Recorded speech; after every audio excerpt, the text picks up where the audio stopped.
Здравствуйте, уважаемые друзья! С вами я, Юрий Тюченко, кандидат ветеринарных наук, и в этом видеоподкасте я расскажу вам, как установить, есть ли у вашей собаки пищевая аллергия или нет. Пищевая аллергия – это неадекватная реакция иммунной системы организма на корм. Самые характерные признаки пищевой аллергии у собак – это несезонный зуд на шее и голове. Также могут наблюдаться участки с эритемой в подмышках, паху, межпальцевых пространствах. И все это с явлениями зуда. Могут быть также отиты. Вся сложность в том, что не только корм может вызывать такие реакции. Такую симптоматику могут давать и наличие эктопаразитов, и гиперчувствительность к укусам блох, и атопический дерматит. Причин может быть очень много. И очень сложно установить истинную причину такой симптоматики. И даже если кажется, что исключили все причины аллергии, то, во-первых, это может только казаться, ведь аллергенов очень много. И очень сложно установить, а что же именно вызвало аллергию. Очень часто, что называется по закону подлости, аллергию вызывает тот компонент, о котором меньше всего подозреваешь. Более того, это может быть не один компонент, а сразу несколько. А во-вторых, даже если есть большая вероятность того, что именно пищевая аллергия, то сразу же возникает вопрос, а на какой именно компонент возникла эта аллергия? Если собаку кормят натуральным кормом, то такой компонент установить намного проще. Не такой уж большой перечень кормов, которым кормят собаку. Сразу же хочу отметить, что вообще случаев аллергии на натуральный корм меньше, чем при кормлении животного сухим кормом. Что касается сухого корма, то тут ситуация несколько сложнее. Как правило, кроме белка в сухом корме содержится много еще и других компонентов, которые могут вызывать аллергию. Более того, аллергия возникает не от одного какого-то пищевого компонента, а от сочетания нескольких компонентов. Например, в сухом корме есть курица.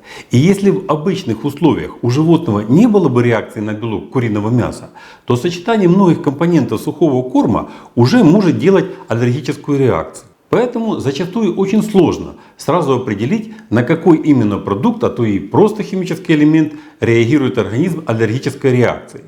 Для точного определения необходима правильная исключающая диета, которая вводится для снижения сверхчувствительности к пище. Диагностическую диету можно разделить на 3 стадии.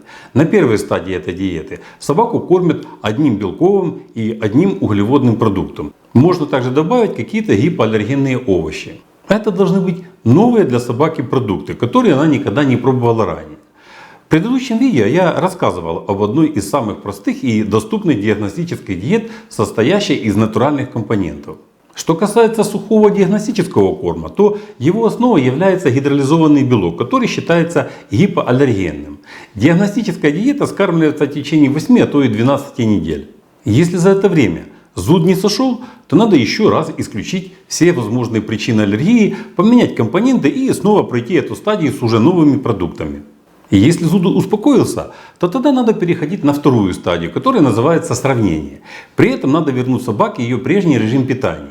Если же аллергические симптомы вернутся в период от 4 часов до 7 дней, значит она сверхчувствительна именно к этим ингредиентам меню. Третья стадия называется провокацией. В этот период собаку снова кормят новым меню с неизвестными белками и углеводами до тех пор, пока не сойдут симптомы аллергии. Затем на неделю прибавляется один продукт из старого меню. Если появится зуд, то это значит, что именно этот продукт и стал спусковым крючком. Если никаких реакций нет, через неделю добавляется еще новый продукт. И так делают до тех пор, пока не выявится тот, на который возникает аллергическая реакция. Вот так проходит диагностика пищевой аллергии у собак. И здесь я хочу отметить еще один очень важный момент. Что да, проведение диагностики пищевой аллергии у собак достаточно длительная процедура. Но ее успех может быть перечеркнут тем, что во время ее проведения кто-то может дать собаке какое-то лакомство или блюдо. Вы, наверное, же неоднократно замечали, что как только гости или друзья приходят, то так и норовят чем-то угостить ваше животное.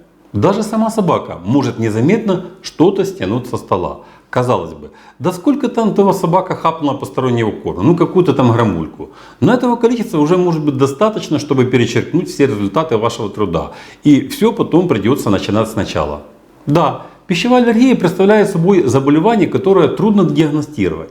В большинстве случаев следует говорить о пищевой непереносимости, когда перевод животного на другой, более качественный рацион позволяет избежать неприятностей.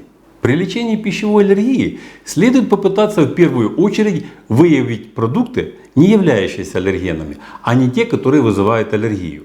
Только определив максимальное количество продуктов, не вызывающих аллергии, можно обеспечить животному нормальный образ существования. В принципе, никаких особых сложностей здесь нет, но времени это занимает достаточно много. И успех, в первую очередь, зависит от владельца животного. Золотой таблетки здесь нет, есть только труд и терпение. Вот так. Ну а пока на этом все. Всего вам доброго, здоровья вам и вашим любимцам. Подписывайтесь на наш канал и до новых встреч!